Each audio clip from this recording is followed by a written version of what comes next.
Radio.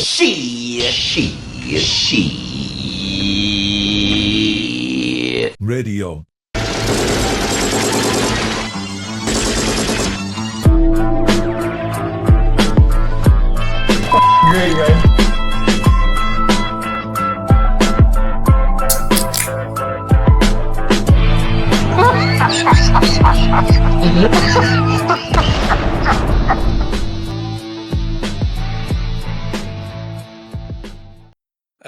So hey, liars. I don't know if you know this, but our dear friend there, Slash, Mr. Social Media himself, his Twitter/X account got hacked, and he posted a message, of course, on that said Twitter/X account, saying that he is leaving Twitter/X for the foreseeable future. Did you hear about this, bud? I did, and it's been a funny week for Mr. Slash. We had that video of him. Somebody posted on one of the fan sites of him practically waddling into looked like a cafe bakery kind of thing. Looks like he's been living a good life the last little while. So congratulations to him. And yeah, it's decides to go. I wonder how much this has to do with politics as opposed to anything else. It's trendy right now to be mad at Elon and to go on to Blue Sky. I don't know if Slash is going to go on to Blue Sky or not and leave X, but whatever. Nothing. The guy literally made his own emoji, like Slash made via your keyboard prompts and inputs his own emoji. This man was more addicted to social media than a teenage girl. Yeah. I mean, for a guy who lives his life so much in the public eye, I mean, he's on every damn concert for every damn like TV show awards event. He collaborates with everybody, guest appears on everyone else's records. He's just he's so mainstream for him to just say, oh, well, now I'm just going to bail. I get that his Twitter/X account got hacked and that sucks. Don't wish that to happen to anybody. And I get there could be cybersecurity concerns, but it's not like he's a poor man. The man has millions upon millions of dollars. He can get a cybersecurity team in there to ensure that, hey, it's, protected, that it's not going to happen. And if the fact is he doesn't like what people are talking about on politics, well, here's an amazing thing you can do in this world. Now, sometimes in your feed, there's going to be stuff that you just don't want to see that pops up. You have no control over that. But you don't have to engage in that. You don't have to say what your politics are one way or another. You don't have to participate in the conversation. I mean, the fact that Axl Rose is still on X and Slash isn't, yeah, that's not a good look. Noted hardcore Democrat supporter of Joe Biden and Kamala Harris, Axl Rose, still on the evil Elon Musk owned X, formerly Twitter.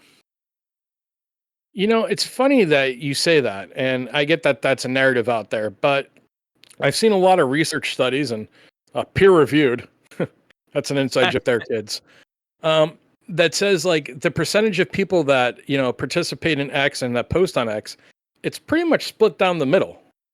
This isn't like, you're on Blue Sky where it's going to be very liberal, or you're on Truth Social where, of course, it's going to be very MAGA. It's, it's pretty much broken down 50-50, where you have a lot of Democratic people, you have a lot of Republican people, a lot of liberal people, a lot of socialist people, a lot of conservative people. You have a whole variety of people just interacting. And you choosing to interact with people, that's your choice.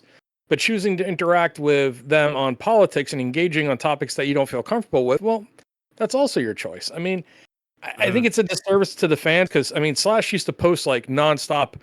He's staying on Instagram, but then he used to post like nonstop, like about horror movies and like what his side bands are doing. Yeah. So that brings me to my next question. How much of this do you think is Slash himself, and how much is this is it his publication and like production company that's doing his brand? his brand. Yeah. So who's actually the one posting on X, Twitter? Is it Slash or is it an employee? On Twitter, it's possibly as an employee. On Instagram, I think it's him because it's a lot of like weird art stuff. Yeah. I think that's Yeah, more of fair enough. him on there. This could be just somebody trying to control his brand, going, "Hey, listen, half the people feel this way, half the people feel that way. But guess what you want? You want all the people money. So if you're not on Twitter or X, you're not spouting off political views. You'll have more people going to the concerts, more people buying your merchandise. To me, it seems more of a business move than it does, a statement move. I get that he was hacked, which, once again, we don't support that. That's not cool. But this seems more of a like brand control, like PR marketing firm going, well, this doesn't represent your brand right now. And the social clubs that you like to be around in Hollywood and entertainment, they'll look on you better if you're not just an active poster on X. That's my take on it. Does that make sense to you? 100% it makes sense to me. It makes me think there was a rumor way back when, after Velvet Revolver and before that Slash like solo album he did with all the different singers. I got my timeline correct there, I do believe so. Apparently there was a rumor going around that his image was faltering in the public eye, and he hired a whole new team of social media not influencers because they didn't have them at the time, but a team of social mediaists, I guess, to put him back in the public eye and put him back into a positive spin, because his popularity was dwindling, and that's what happened. And he became very prominent on social media. He was one of the first on Twitter, actually, and because I had Twitter right at the beginning. I remember getting it. I thought it was the coolest thing at the very beginning. And Slash was one of the first people I followed. It was so small at the time that like Slash replied to me a couple times. And I was like, that was like highlight of my life at the time, right? Yeah, let no one be, confused about this. You're one of the biggest Slash fans of anyone I know, especially in the whole Guns N' Roses community of fans. You're a giant Slash fan. You always have been, and you always will be. But like your timeline that you're pointing out there, I think that coincides too with, if you remember the infamous South Park episode where they had Slash, where it was like a parody of Santa Claus, that Slash can appear at all these places at the same time. Like he can appear at the mall and appear at the Grammys, performing at the same time. And that matches up with the same timeline of that solo album he did that had like Fergie and Rihanna and everyone. Yeah. So I think that was a public image thing. And now you were mentioning earlier that video a couple days before this whole hack happened, where he was walking into a store and the picture was very unflattering. Can you give us a little more detail on that? Yeah, it was extremely unflattering. He looked like he's packed on a few pounds. I know we shouldn't be publicly shaming people for. I can't even finish that sentence. It's just a joke, man. Fat shaming. No, listen. Fat shaming's funny, especially if it comes from fat people, because I'm not exactly Charles Atlas over here, as someone would say. I'm no George Clooney, and yeah. So we're and Slash is almost 60 years old or 60 now. He's an older man, but that doesn't mean he has to wear the cutoff shirts with his gravy biceps flaunting. Sometimes you change your look and to adjust to the times here, brother. But no one's really. What? Yeah, go on, please. I didn't mean to interrupt. So what I'm saying is, like, he's still dressing like he's 20 years old, 30 years old, and when you get that old, hey man, if you're gonna dress like that, don't get upset when a bunch of random people on the internet that you don't know start busting your balls and cracking jokes. They're called jokes. Don't be so sensitive. Rock and roll stars aren't supposed to be sensitive. You know what I mean? Yeah. I don't think Angus Young gives a flying fuck what anyone says, commenting about him dressing like a little schoolboy. Unless if it's a Roman Catholic priest and he's commenting and their comments are inappropriate, asking Angus Jones for a private session. Now, that you can get offended about. And I can understand if Angus Young got offended about that. But, Slash, get over it. Big effing deal. And, the fact that came out, and then there was another thing on the Kevin Nash podcast. It's called Click This with Sean Oliver, where Kevin Nash is a former professional wrestler. He went by the name Diesel, and Kevin Nash, founding member of the NWO, big-time star in WWE and WCW. He's had a lot of injuries, so he's been going to foreign countries and getting surgeries done and stem cells. And Liars, I believe he mentioned our dear buddy Slash, didn't he? Yeah, amongst a slew of other celebrities. We won't get into who else was there, but he did mention Slash specifically. Now, my question remains: what's Slash getting stem cell like therapy for? What could possibly? Well, you know, I guess it would. Noodling. I think video it was. What's so funny? Well, this is what happened. Axel finally got home, and Fernando goes, "Here's all the pro shots of the last couple years of the concert tours." He sat around, he watched them. He goes, "What the hell's wrong with our drums? The percussion's horrible." He goes, "Oh, that's Frank playing. He can't play in tune." Axel goes, "Oh God, we can't have this." Duff pops up from behind the couch. Hey boss, I got an idea. I can bring my buddy in, and he'll work cheaper than Frank. Sounds like a plan.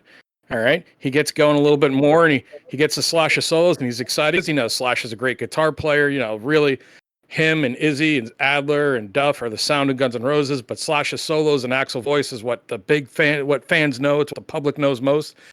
And then he just hears all this noodling. He's like, "What in God's name is going on with Slash? Why is he just noodling that solo?" So Fernando goes, "I don't know, boss." He goes, "Get Slash on the phone." Axel gets Slash on the phone. "Hey, what's up with this noodling?" I got the arthritis, Axel. It's hurting. I'm old. I have a pacemaker in me. Not drinking like I used to drink anymore. I had to quit smoking. I got some pain. Axel goes, "Listen, I got a great guy who does Botox, but I don't got a stem cell guy. But listen, Fernando knows some people in South America. We'll send you down there. We'll get you some stem cells, and we'll take care of the noodling issue." That's how that played in my mind. You've obviously given this some thought, and I always do. The picture that was painted in my mind's eye is very vivid, and I think you may be onto something. It's not only is it possible, it's also plausible. I mean, I'll even illustrate it better. On one side of there was multiple TVs in the room. One of them has Axel playing the video game Gundam. The other one has MSNBC on there. There's a bucket of fried chicken, KFC, of course, because Axel likes to honor Buckethead, and Duff sitting around writing poetry, and Fernando's just running around doing whatever Axel says. This is how I'm picturing the whole scenario going, getting ready for the upcoming GNR World Tour that kicks off May 1st in Korea. That's right. I do think it's going to be much of the same and maybe something new thrown in, and all the fanboys are going to go crazy saying that it's a completely different show, but I strongly believe it's going to be more of the same. No. What you're going to get is not, what is it? What you want and what you get are not the same thing, or are two different things. So, what you're going to get is, since Monster's already leaked, you're going to get Monsters, you're going to get Atlas Shrugged, because that's been done forever. You might get Oh My God thrown in there, and then you might get a few different Illusions deep cuts. We saw the fake set list, as we like to call it, which, hey, if it's right and we're wrong, we'll eat a shit sandwich on it. But I mean, the set list right now is hilarious. So there's a set list floating around on the internets, and it's reported by GNR insiders. I mean, folks, we're talking insiders here, not your run of the mill jabronis. But they have a set list that supposedly Guns N' Roses are working on, and this is they call it the GNR News Discord. So the CNN of GNR News, supposedly. They got Live and Let Die, duh. Mr. Brownstone, duh. Madagascar, I can see it. My Michelle, okay, you can see that. Probably Sebastian Bach and the Swayze Express showing up to do that. Yep. Atlas Shrugged, definitely expect that. November Rain, expect it. Oh My God, I expect that, because if you remember Liars back, might have been 2021 or 2019, one of those years, they actually had the lyrics to Oh My God popping up on the video screen from Creative Works. Right. So that was a screw up there. Out to Get Me, I don't know if Axel's vocals can hear that. Believable. Paradise City, believable. Patience, believable. Perfect Crime.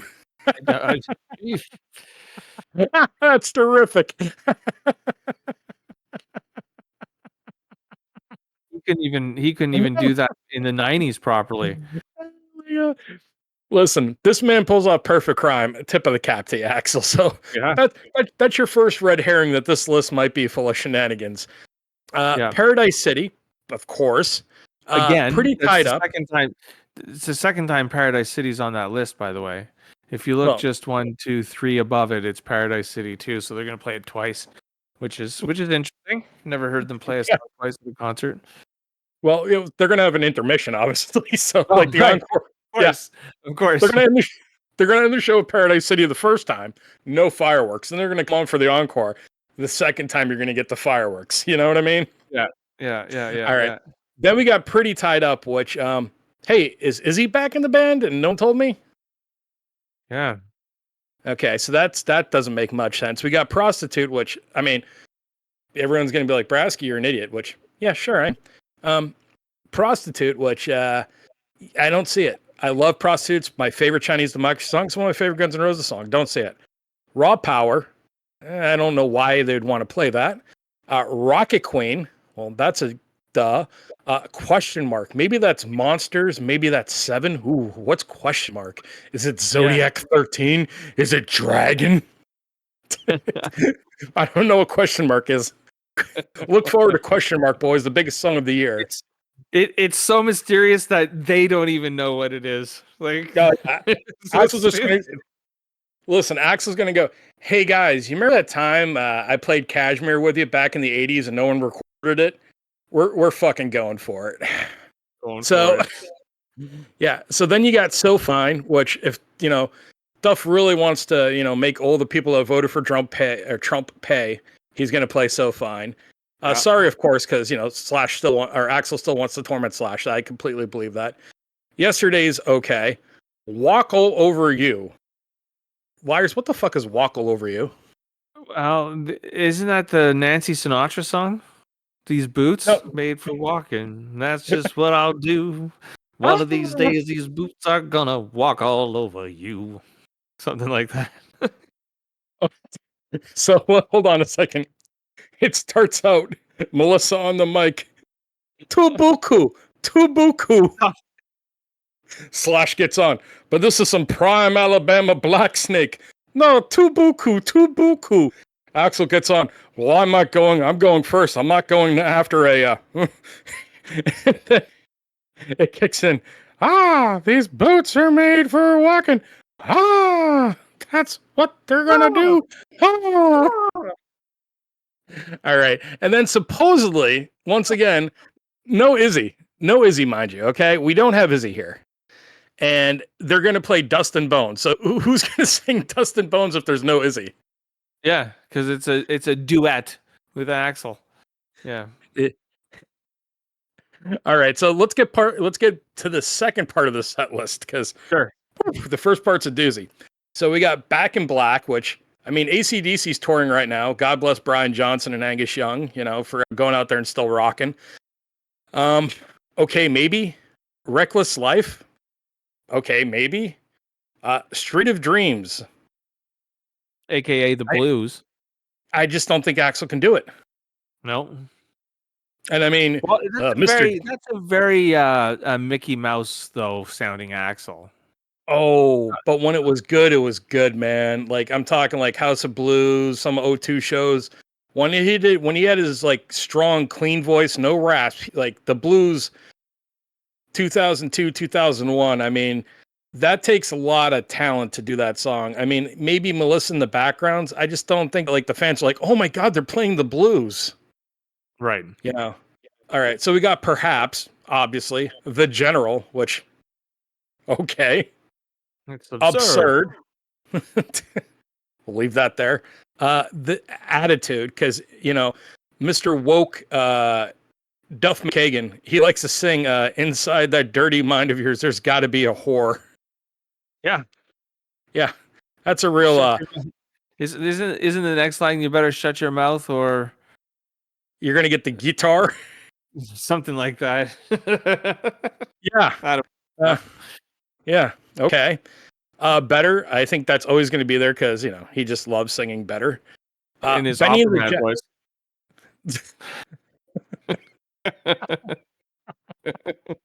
You know what I mean? In the chorus, he goes, "Now I know."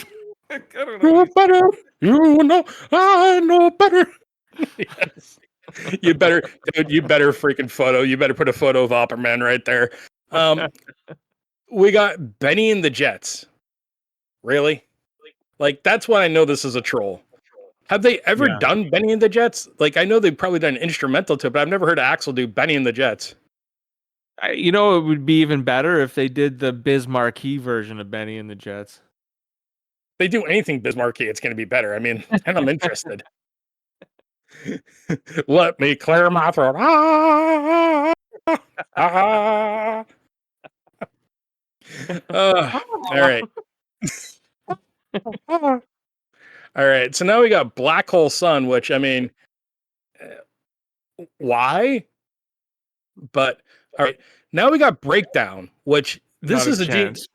Yeah, I just don't see it. You can tell this is somebody that's a GNR fan, but like either they're super optimistic and hopeful, or they're just a really bad troll. Like, yeah, it's one of that. Catcher in the Rye, sure. Children of the Revolution, which I don't know, some asshole named Brasky, because one of his buddies told him like years and years ago that Children of the Revolution was done and it's happening, and everybody in the whole GNR forum said it doesn't exist. So, I mean, it can't exist. I don't believe it exists because that Brasky guy would have to be right, and we know he's full of shit. Just saying, it would have to mean that it would have to mean that Brasky's right. Sure, he doesn't bat 1,000, but it'd have to mean he's right on some things that other people had no clue about, and claim to be insiders and they didn't know shit about. But hey, man, I believed it when I heard it, and I'm glad it's real. I mean, I still want to hear it, wondering when it's going to come out, but it should be soon. It should be soon. Yeah. Okay, Chinese Democracy, that's a guaranteed. Yeah, right. Yeah. Civil War, that's a guaranteed. Coma, if his voice can do it, I mean, that's great, guaranteed. I can't read. Yeah. So wait a second. There's no Izzy. There's no Gilby, and we're doing Dead Flowers. Why would you do Dead Flowers exactly? Yeah, that doesn't make much sense to me there. We got Dead Horse, which okay. This next one, hold on. Now it's out of zooming me. Can you zoom in on this real quick for me? Yeah. So after Dead Horse is Don't Cry. Okay, that's a great song. And so then Don't Double Cry. Talk and Drive. Yeah, those are staples. Slash Loves Playing That Is Strange is a staple. I like how they list The Godfather as a song. Like it's an instrumental. Hard School, sure. Human Being, sure. Especially after the passing lately of the gentleman off the tip of my tongue, David. We actually covered this in a show that hasn't been released yet. Oh man, it was the guy from Car 54 and the guy who's saying When It's Hot, Hot. Audience in the comment section below, tell Brasky, tell me why I'm an idiot. It's David something. Is it David Johannesburg? David Johansen. All right. So yeah, since his passing, it would make sense for them to honor him and do that, and I can respect that. Then I Feel Good, which how many times has actually even done that? I mean, that just seems like something that would be a rare one-off. I believe he played that at the show I went to in Edmonton. That's where they debuted it. I believe. I'm pretty sure. Yeah, it was a few times he did it, but it wasn't like a staple of the show. No. And it doesn't have It's So Easy, which what the hell? It's So Easy. Yeah. Oh, look what's next. And next after that. Well, obviously the breakdown was so popular, they're going to do it again. Yeah, they have to. And then Locomotive, Live and Let Die, and then I guess Mr. Brownstone and Live and Let Die are just that popular that we're just going to keep doing it. Now, if you notice, I didn't see like the You Could Be Mine. I didn't see some other Chinese Democracy staples that they've been doing. Yeah. Like, it just doesn't seem right. It doesn't seem like you're getting enough new material, Chinese Democracy material. You're telling me they're not going to continue playing Slither. You're telling me that they're not going to continue playing, there's nothing really, why not Down Here on the Farm? Axl's voice can still handle that perfectly. Yeah. So, and there's really not much off lies there. There's no like Move to the City. It's 1 in a million. They're saving that one. That one's a special one. Yeah. That's for their very last show ever. Yeah, that one's when they're playing at the White House. And they're all eating cheeseburgers from McDonald's. It doesn't seem accurate, but hey, once again, I've been wrong in the past. I could be wrong now. It just seems like a really weird set list. We're just bringing it up for giggles. But that's kind of what's going on with Slash, is the gravy biceps, the stem cells, him quitting Twitter.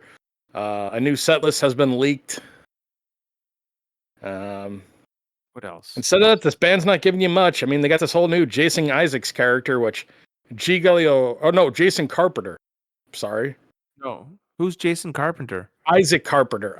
Listen, he's so no name. I don't even know who he is. The drummer? Yeah. Is that who it is? Oh, okay. Yeah. Isaac Carpenter, the drummer. I mean, like, the fact that, they're like, oh, it's a mutual agreement. Just saying, oh, Frank's contract will run out and we don't want to keep paying him and he's not good live and he can't do drumming in there. And the rumors, like, there's a rumor that they had Brain come in and, rehearse. What? Really? Really, eh? I believe that. Yeah, like, hey, so you've been with us since 2001 and we're on Chinese Democracy. You've been on all our releases, but we need you to come in here and rehearse, pal. Yeah. Fuck. That's great. But I don't know what's going on with Slash. I mean, I really don't. I hope he's well. I hope he sounds good for the tour. It seems like he's going through some stuff. I don't know. Do you want anything else to the Slash one, or should we wrap it up? I think we should wrap it up. I think we're pretty good. We talked in detail about Slash. And all right, let's wrap it up, buddy. All right. Well, thanks for listening, everyone. It's good to have you along for this. And check us out on YouTube. That's where we mainly have our following. Everything is geared to there, but we're also on Spotify and Rumble and anywhere else you get your podcast, Apple Podcasts. Check us out. So on that note...